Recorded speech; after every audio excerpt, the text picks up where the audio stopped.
could be finer than to be in Carolina with WKIX Channel 85.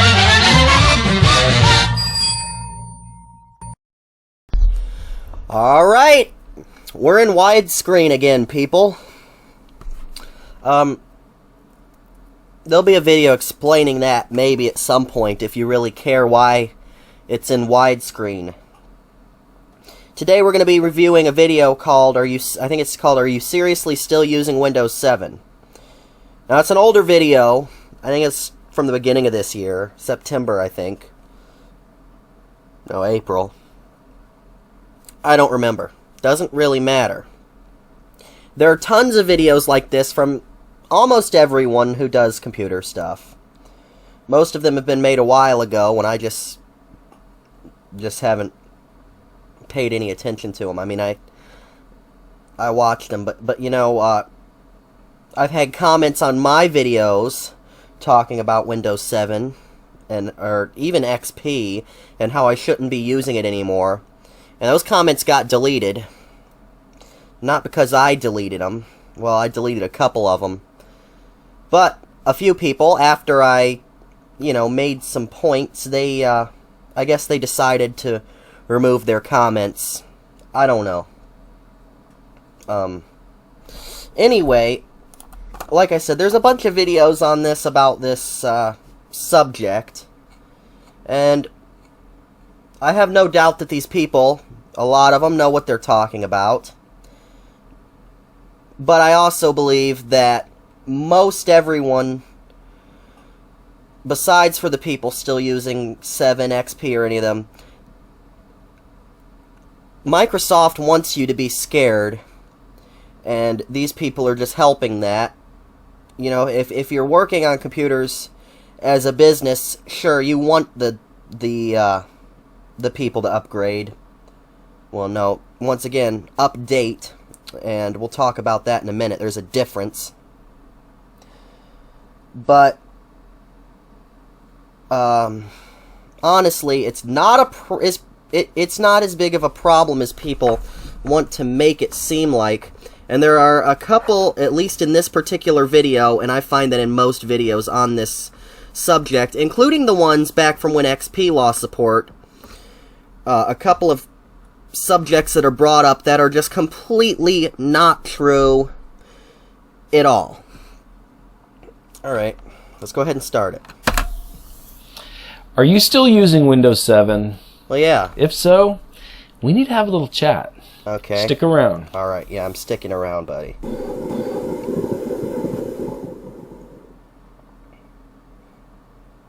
Windows XP was arguably one of the most popular versions of Windows to date. It's honestly only rivaled by the popularity of Windows 7. Windows XP was released in 2001. I remember the Windows XP release because I attended the Windows XP Roadshow on September 11th, 2001. I'm pretty sure we all remember what else happened that day. So that experience kind of sticks in my head a little bit. Windows XP did not lose support until 2014. Okay, one thing I'd like to mention, everyone always says, not everyone, but a lot of people say, oh, the only thing better than Windows XP was Windows 7. Windows 7 was the best one ever made.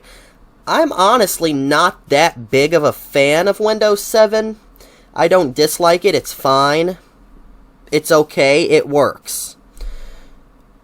But it's still not as good as XP. I mean, it's got a bunch of... And we're talking about a system from 2009, of course. It's got a bunch of... I don't want to say it's not bloated, but...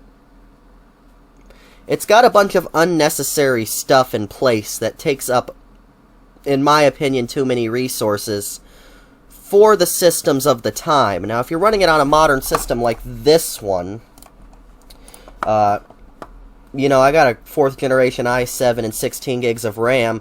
Of course, it's going to run fine. But if you're running it on an older system like a Pentium 4, which often, it wasn't uncommon. It doesn't run bad, but you got to at least turn Aero off. But if you ask me, XP was, and still is, I don't know why everyone's always saying, I miss Windows XP, I miss it, I wish it would come back. Where did it go? It's not gone. I still use it every day, a lot of people do. Windows XP never went anywhere. Just because a system loses support from the company that makes it does not mean that it's just vanished and it's gone. It's still a completely usable system. So this also made Windows XP the longest supported version of Windows ever created. Damn right, Windows it was the XP best one. benefited from 12 years of support from Microsoft. This wasn't due to a lack of trying from Microsoft to end support earlier. Microsoft extended support for Windows XP 2 separate times before they finally ended support in 2014. I bet you, and I apologize for this, I bet you there's a pretty bad echo unless the recording software has some way of mitigating that. Just because of the fact that I have the sound on so I can hear what it's saying, and that I could wear headphones, but no. Support for Windows XP was not extended multiple times because of the dedication of the end users who loved it. It was actually extended multiple times because 90% of the country's ATM infrastructure was still running Windows XP. Microsoft was trying to gently nudge... There are still plenty of business systems and, what do you call those things? He just said it. ATMs that are still running XP today. Organizations to update their Windows. And, you know, since that didn't happen, they stuck to their guns and they ended support. When Windows XP lost support, it had been out for so long that most computers running XP simply wouldn't run Windows 7. At the time, I actually spec'd out an ultra-budget PC to help my own customers upgrade from Windows XP. Now that's not entirely true either. Windows 7, let me look up the system requirements for Windows 7. I don't believe they were actually, like, you could run a 7 on a system that didn't necessarily meet the specs required, I think.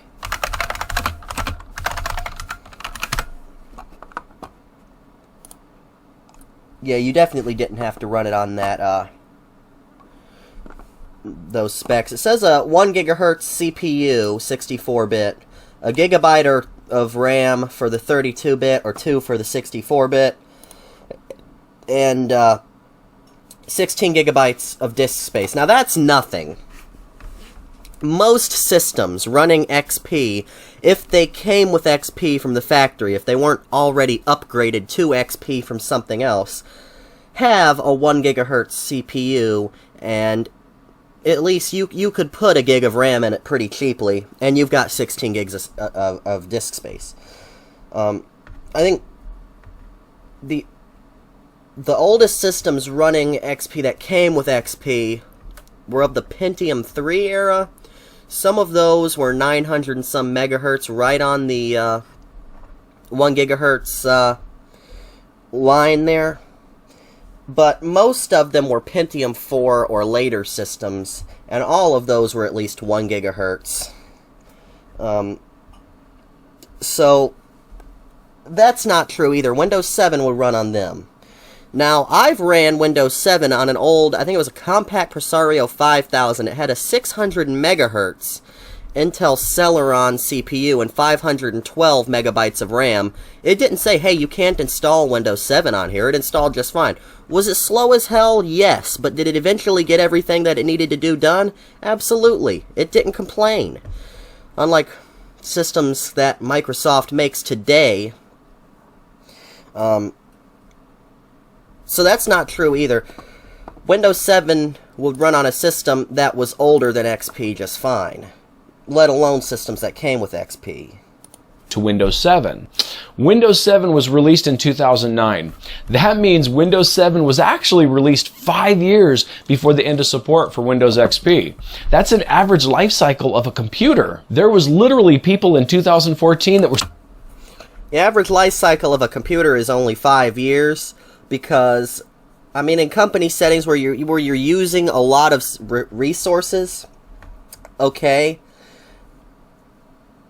I don't think I have a computer that's that new. I think, well, maybe the system I'm recording on is. What's the date on this thing? It's got a sticker right here. God, I don't know. I think it's from like 2015 or so. Anyway, so it's 6 years old. The average lifespan of a computer should not be only 5 years. There are systems that are much older than that, still perfectly usable. And I understand what an average is, but lifespan, I guess, is when people upgrade from it as opposed to when they fail. Now, the modern ones might only last 5 years, but the older ones last a lot longer than that. Still running AMD K-series processors. Even Windows 8 was released in 2012, so there was a lot of users who upgraded from XP straight to Windows 8. I remember at the time the most popular upgrade that I would do was actually downgrading Windows 8 to Windows 7. Alright, here's what I wanted. Here's the part of the video. I think this is the part. Windows 7 is definitely an upgrade over Windows 8. Windows 8 absolutely sucked, and it's not just because of the way it looked. It just sucked. Now, well, it still sucks because it still exists, just like Windows XP still exists. Windows 8 is an update to Windows. If you're updating your operating system, that means you're getting a newer one. Update just means you're getting something newer, as opposed to an upgrade, which means it's a grade above it, meaning it's better. Windows 8 was definitely not an upgrade to Windows 7, and neither is Windows 10. It's an update, it's not an upgrade. I was performing these upgrades several times a week. End users hated Windows 8. They hated it so much that they were willing to... I had a, when Windows 8, I think it was 8 and not 8.1, but it might have been 8.1. I had an Asus, I don't even remember, it was some sort of Asus laptop. It was brand new, and it had Windows 8 on it, and that thing was always giving me damn issues. And the start menu stuff and all that was annoying as hell, or start screen, rather. It was annoying as hell to use, but it also did not work right. And I had another system, I forget what it was, but it was running Windows 8, and it had the same issues. And Windows 10, believe it or not, has the same issues. They might not be as bad, but it has the same issues. When you're trying to start up, it would go to a black screen with a circle going around, and do that for hours. And then when you're shutting it down, a lot of times it would say it's shutting down for hours. You'd have to end up unplugging it, and then they'd complain at you. Now, Windows 10's really bad about updates that break the system, and then they have to either undo the updates, or you just have to live with it and fix Microsoft's issue, because the quality control of their updates is just absolutely appalling. Not only pay me for a license for Windows 7, but also my labor to install it on their computer. So when Windows 10 came out in 2000... Okay, I guess if you're a business, sure, you're paying for a license of Windows 7, but do you really need to do that? I mean, come on. It's not illegal, and Windows 7 definitely ain't that, Microsoft doesn't care if you're pirating their systems, is basically what I'm trying to say. 15, everyone had that memory still fresh in their mind. The debacle that was Windows 8. I remember the joke at the time is that every other version of Windows had constantly been a mess, and that's why there was no Windows 9. It's because Microsoft skipped the good version. People did not hate Windows 10 because it was bad. People hated Windows 10 because of Windows 8. I do kind of agree with that, but I also disagree with that. Windows 10 is definitely not as bad as Windows 8. It's usable, but it's still absolutely terrible. Like I mentioned the issues before with not wanting to start up, not wanting to shut down. Windows 10 also runs like shit on anything that's not a solid-state drive. And the updates that break the system, now you can delay them, you can't turn them off. Once again, the updates that interrupt what you're doing to install, once again, you can delay them, you can't turn them off, and eventually they are just going to interrupt you in the middle of whatever the hell you're doing and shut down your system. Doesn't matter. That was one of the issues I had with it when I was using it, one of the reasons I quit using it. Plus other little annoyances that happen. I mean, they're all over, little bugs and annoyances. The control panels, why the hell? Okay, if I go into control panel right now, all of my settings are here. All of them. Windows 10 has it split between control panel and settings, which is another app. And some things you have to do in control panel, and some things you have to do in settings, and some things you have to go in settings to open it in control panel, and some things the other way around. It's just all screwy. Plus, there's ads in Windows 10, and you can shut them off, but they don't really shut off. And Microsoft thinks they own your system, so they install whatever the hell they want to on there, and you can remove it, but they're going to put it back on there. So yes, in part because of Windows 8, nobody liked Windows 10. But it's also because it kind of sucks, and I think that everyone now, a lot of people are using Windows 10. Some people say they really like it. Okay, that's fine. I really don't give a shit what you like or not. But I think most people have just accepted the fact that Microsoft isn't going to release anything any better. I think the last good system they made was 7, and the last great one they made was XP. Plague. They hated Windows 10 without even using it. I used it. I used Windows 8. Only one I haven't used is Windows 11 because I can't. I can, but I don't have anything that natively supports it. And I'm not going out of my way to try something. I just want to try it because I know it's going to be bad. I used Windows 10 for a good year as my main system. So I definitely don't dislike it just for the hell of it. I mean, I give it a try. I'll give anything a try. But if I don't like it, I'm not going to like it. If it's not a good system, it's not a good system. The problem even worse when Microsoft ended support for Windows on January 14th of last year. Microsoft did not make the same mistake with Windows. They ended the support for Windows 7 that they made with XP. They did not extend support for Windows 7. I remember at the time a lot of people thought that they might, but January 14th came and it was it. Support was over. Windows 10 only gained market share over Windows 7 near the end of 2018. As of January 2020, Windows 7 still had a 25% market share. In fact, as of the filming of this video, Windows 7 still holds an 18% market share. This is over a year after its lost support. End of life for an operating system means that it will no longer receive security updates. Windows 7 lost mainstream support back in 2015. Up until 2020, Windows 7 was only receiving extended support. This means that there had been no new features for Windows 7 since 2015. No new features released by Microsoft. Plenty of things, third-party software that you could download that would create new features. Not that you necessarily needed new features. And the support was only security updates. This guy, I don't know what's going on with that fan there. It almost looks like he's got one of those coils or something, but it looks nasty as hell and he needs to clean it. Does anyone remember the TV show, The Screensavers? It was a tech-related show on Tech TV, a channel that I honestly don't even think exists anymore. The Screensavers did an episode where they took a Windows 98 computer and let it sit connected to the internet with no one using it. If I recall correctly, that computer was massively infected at the end of this episode.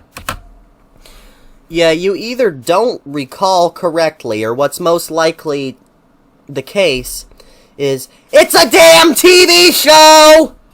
It's a TV show. They most likely, it was set up. Now, am I saying it's impossible?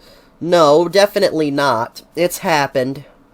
But I have systems. I actually have a couple of systems running 98. Now I'm not currently using I'm not currently using any of them as of today. But I definitely have. I actually used one of them as a file server less than a year ago. Maybe about a year ago. It was connected to the internet. Now, I wasn't actively using it, but it was connected to the internet. Did it get malware? Did it get infected? Did it get hacked into? No. I have a system running XP now that's on 24/7. It never gets shut off. It's been on for about a year constantly, once again using it as a file server. It's connected to the internet. Does it have any malware or infection or anything? No, of course it doesn't. Same thing for both of my 7 machines that I'm actively using, including an XP machine. Well, the same XP machine. I actively use that sometimes. They've never become infected with anything, and there are tons of people still using XP, 7, Vista.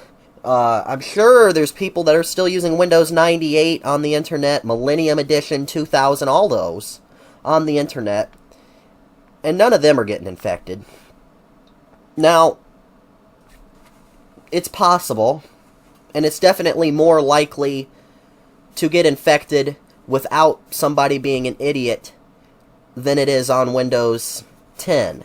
Okay, I'll give you that. But just because something is a bit more likely does not mean it's likely at all. They did this to show what could happen to a computer that didn't have security updates. Security updates patch holes within the operating system itself. Without these security updates, when exploits for the operating system are discovered, they will remain unpatched. At this point, your antivirus won't help you, and in many cases, nothing will help you. I hear people say that they just use best practices and, stay away from malware sites and stuff like that. Okay, I will give you this one, what you're saying now. That is a good thing. If you're not a damn moron, you're definitely a lot less likely to have any problems with anything. However, if you don't have a good antivirus, nothing will help you. Now, even without an antivirus, you're very unlikely to have any problems if you're not an idiot, but an antivirus definitely helps. I'm sorry, but that doesn't matter. Your computer could quite literally be taken over without you even using it. Extremely unlikely. Extremely unlikely. Possible? Yes. Has it happened before? I'm sure it has.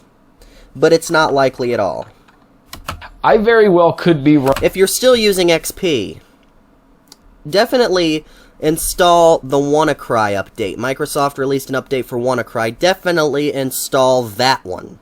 Wrong, but I'm pretty sure that all antiviruses have stopped support for Windows 7. Okay, you're dead wrong. 100% dead wrong on that one. You obviously don't fact check yourself on that.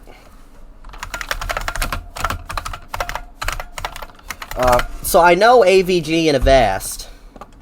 Avast still supports it. AVG still supports it. Even Microsoft's own Security Essentials still supports it. Now, Security Essentials itself is not even supported anymore. You can't download it anymore. But if you already have it, it still supports it. There are a bunch of them. I know Malwarebytes, which isn't technically an antivirus, but it kind of is, still supports it. And actually, all 3 of those still support XP as well. So if they're still supporting XP,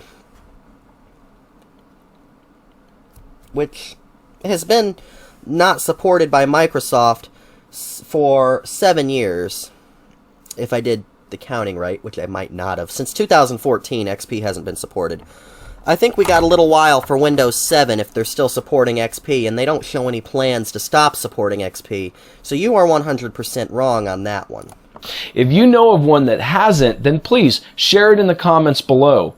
But if that's the case, then you can't even get an antivirus in Windows 7. You can. Another problem with continuing to use Windows 7 is hardware and software support. Do you want to play the latest games or use the latest programs? No. Do you even want to buy a new printer?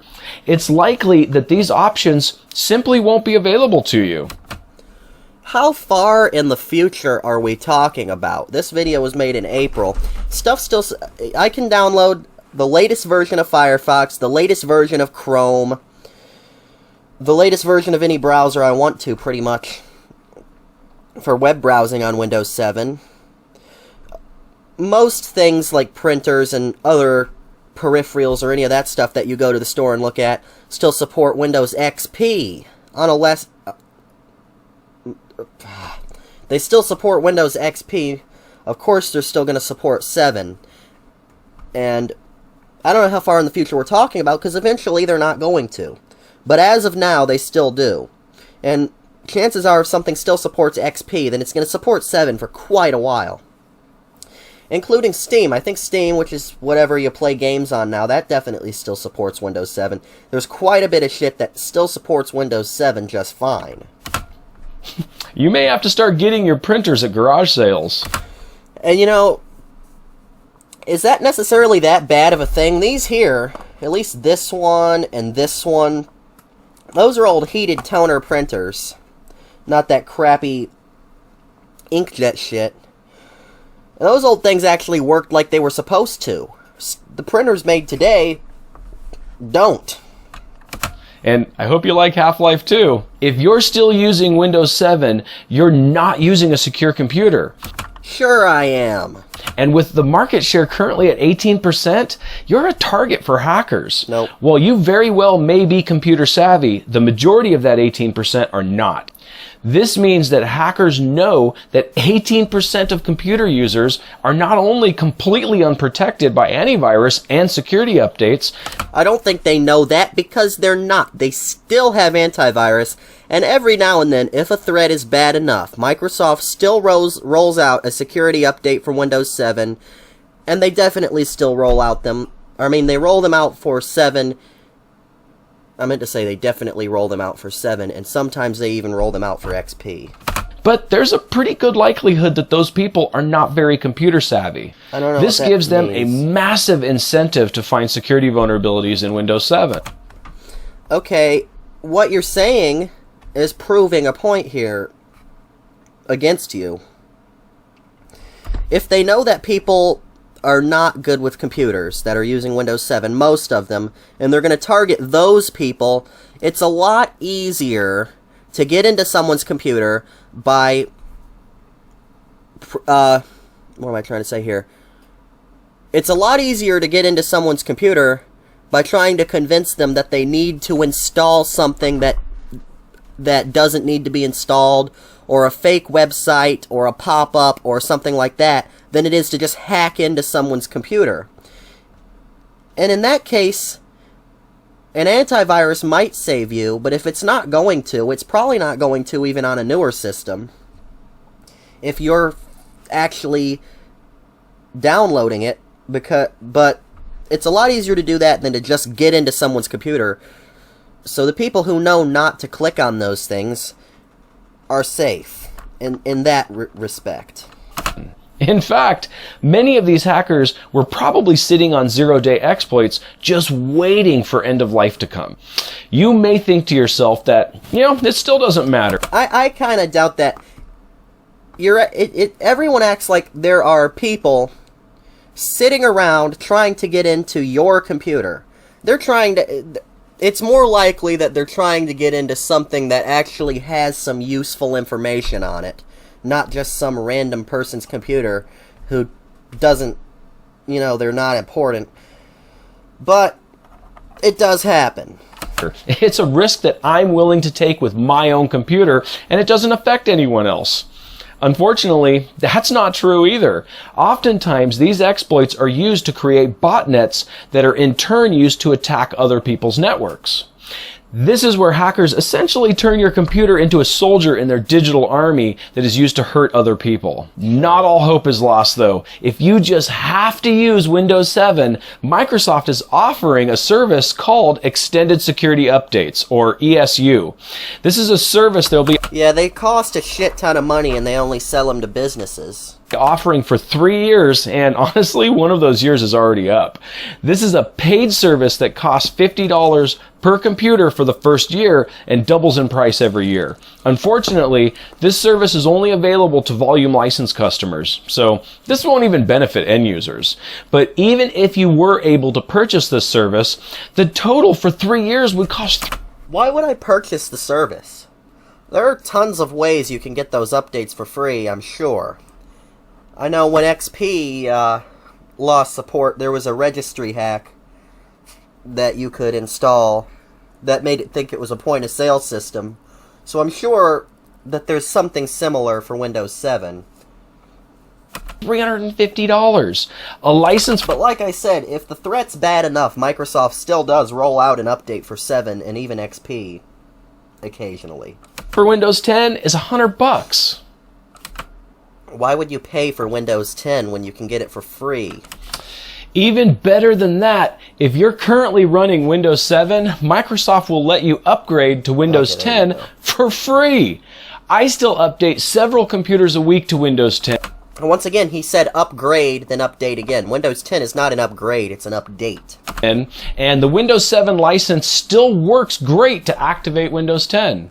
In fact, I can't think of a single instance when that didn't work. Unlike when Windows XP lost support, 222. Most Windows 7 computers will run Windows 10. That's one thing I'll give Windows 10, is that pretty much anything with a pulse will run Windows 10.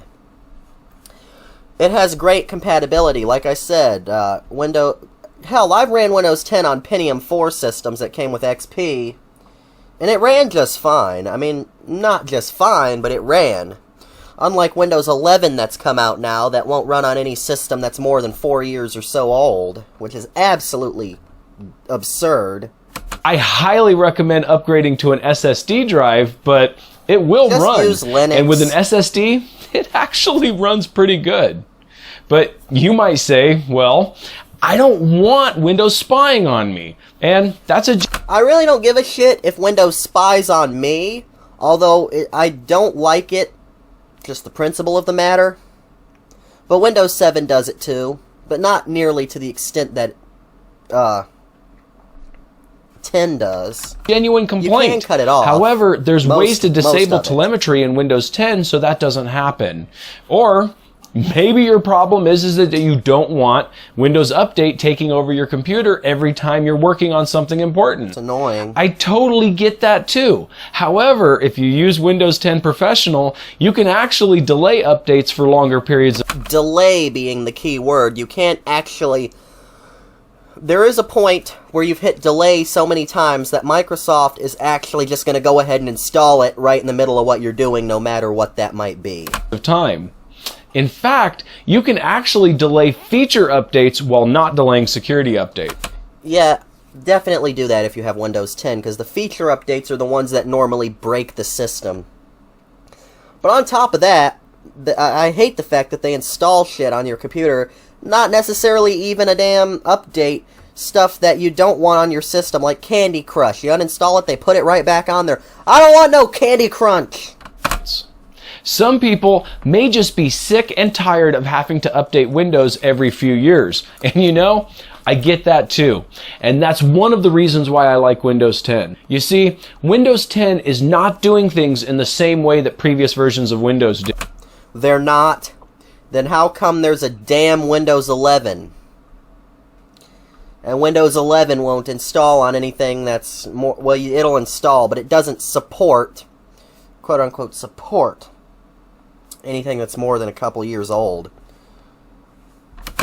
In Windows 10, Microsoft has moved to a rolling release. This means that Windows 10 is in a constant state of update. Windows 10 gets major updates every 6 months, and these updates last for 18 months. These updates come down through... And see, that's another thing I don't like. You know, like Windows XP was great. Windows Vista, not so much. Same thing, 98 was fine. Windows Millennium, not so great. So, as opposed to upgrading your system, or being able to keep the old one, Windows 10 is updating constantly to technically a new version of the operating system. It's a different operating system than it is when it came out. one of those updates turns the system absolutely terrible, now you're stuck with that. Windows update and essentially makes your computer perpetually updated to the latest version of Windows. If Microsoft stays on this trajectory, you may never have to switch to a different version of Windows again. 2024, buddy. Windows 10 is not a bad version of Windows. Yeah, in fact, it is. I actually kind of like it.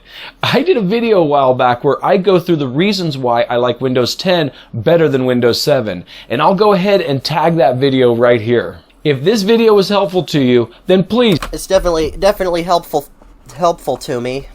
Anyway, maybe we'll watch that one at some point. I don't know.